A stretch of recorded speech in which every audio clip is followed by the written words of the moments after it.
Oh god, he's reviewing Counter-Strike. Well, hey, if you don't know, I'm Wibs, and I have been putting a lot of time into Counter-Strike recently.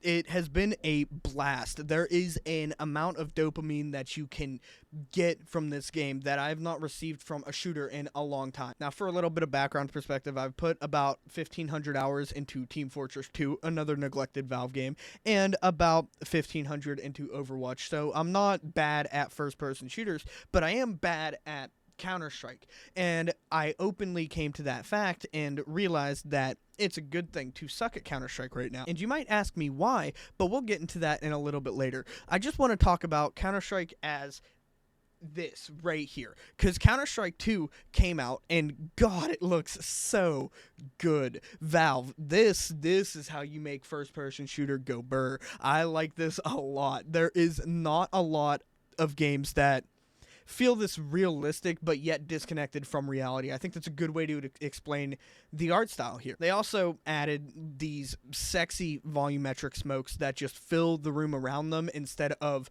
just filling a circle around. Cough, cough, nudge, nudge, Valorant. You do that all the time. Now, I heard Counter-Strike referred to as first-person shooter chess, and that is a statement that I can't agree with more, because just like chess, the gameplay is not changing dramatically over time. It is the strategy. The strategy has changed so much since Counter-Strike Go, even from what I can tell, that it feels like you're playing a different game. Well, because you are. This is a sequel here, buddy. We're not fucking around. Now, with the simplicity in gameplay, it comes with this amazing feeling that you can master the game at a fairly early stage, especially the mechanics. But when you watch somebody like me play, it really does show how different, because I could watch somebody that is a professional play and their movement does not look that bad. That bunny hop was bad, buddy. You gotta stop that. But a professional's movement would look so much smoother and so much more calculated, because they've been playing Counter-Strike for 20 years. And you might think to yourself, well, no, Counter-Strike 2 came out last year. It's not that old, but honestly, from 1.6 all the way to today, the difference is only the player base. And that's what makes me pained to see the recent content creator bubble of Counter-Strike being exposed to such a negative light. The majority of people that have been putting content out on Counter-Strike have been the same 3 titles recycled over and over again. Cheating, bad. Me, not like cheater. Cheater make me want to quit. And that's the only 3 titles I see on YouTube anymore, and it's really depressing to watch. I am sitting currently at 2 different maps ranked Silver 1. And in Premiere, I just got my rank at 3K. Honestly, it's a great time. I have, within over 50 matches, yes, I am that bad. Within 50 matches, I have experienced 1 cheater the entire time. And it has been a blessing to go through. So, if you haven't tried Counter-Strike and you've wanted to always dabble, I would say give it a look. Don't go in and play with 5 people that have 2,000 hours in the game. You will experience all of the negatives in Counter-Strike. But if you go in, like I am in this match with my buddy who is equally as bad as I am, it is a good time. The cheaters are minimal and the fun is exceptionally large. There are these little hits of dopamine that I get from Counter-Strike that I have not gotten from any other game.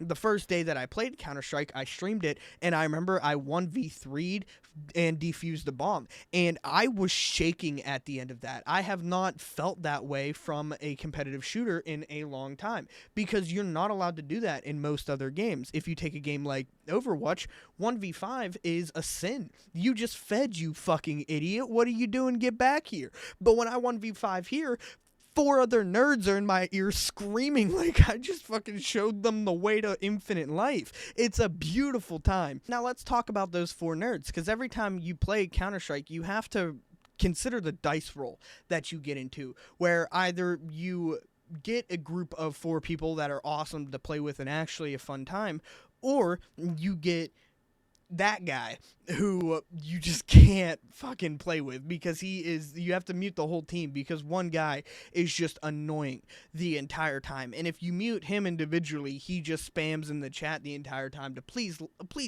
unmute me. I won't say stupid shit anymore. It's just like, dude, you already crossed the line.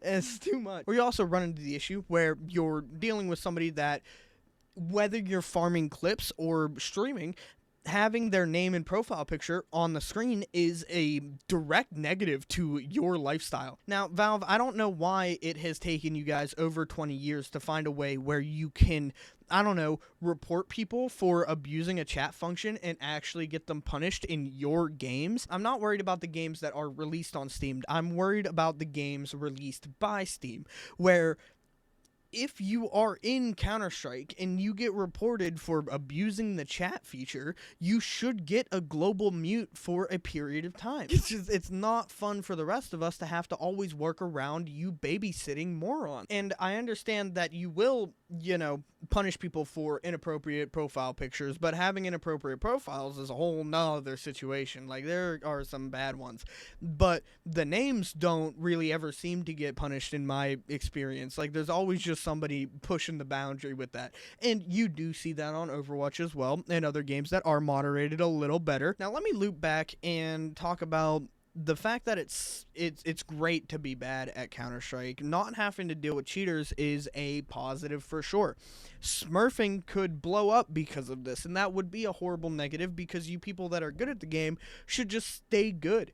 But that doesn't mean that Valve isn't at fault for not implementing an anti-cheat during Counter-Strike Go. I know that they had the Guardian system where it was player-based reports had to face player actions, and that was really cool. A trusted member in the community would review a demo file and decide whether that person was cheating or not, and Valve would take action after.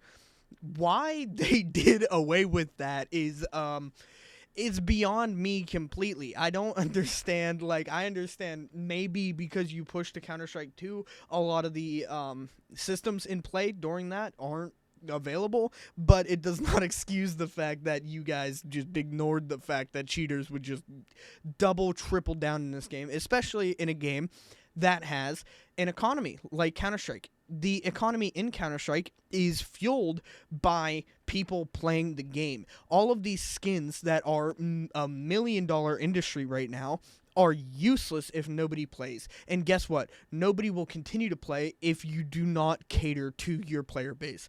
It's just the facts. Now, before I leave, I just want to say that Counter-Strike overall, from a new player experience, is a great time. I am terrified to play the game more, just in case I do get better and I wind up in lobbies with a bunch of these cheaters. It wouldn't be fun to me. I'd probably uninstall at that point. So I'm playing it sparingly, and honestly, that means that the game overall is like a 3. It's not fun to have that dark cloud loom over you at all times. It really isn't. If Valve implemented a functional anti-cheat, it would quite literally put this game at a 7 or an 8 for me, because it is that fun fundamentally. Maybe one day Counter-Strike implements an anti-cheat that works, whether it be with AI or they just double down and do a kernel level anti-cheat, permaban anybody from the system that just abuses it. I don't know. Gabe, where are you, Gabe? I need the help, dude. I need you to tell me, like, what you're doing somewhere. Like, Dota can't be that freaking good. I just got into a MOBA. Check that video out. Check that video out soon. It'll be here. But I just got into a MOBA. It can't be that good. You need to show some love to this. This is if you guys didn't know, this is the Valve baby. This is the version of any Valve game that goes on to their next generation of the Source engine. It's always Counter-Strike. But with that said, it should be showed more attention than what it is. You are neglecting this child, Valve. You are neglecting this child, Valve, and I will call CYS if you don't do something soon.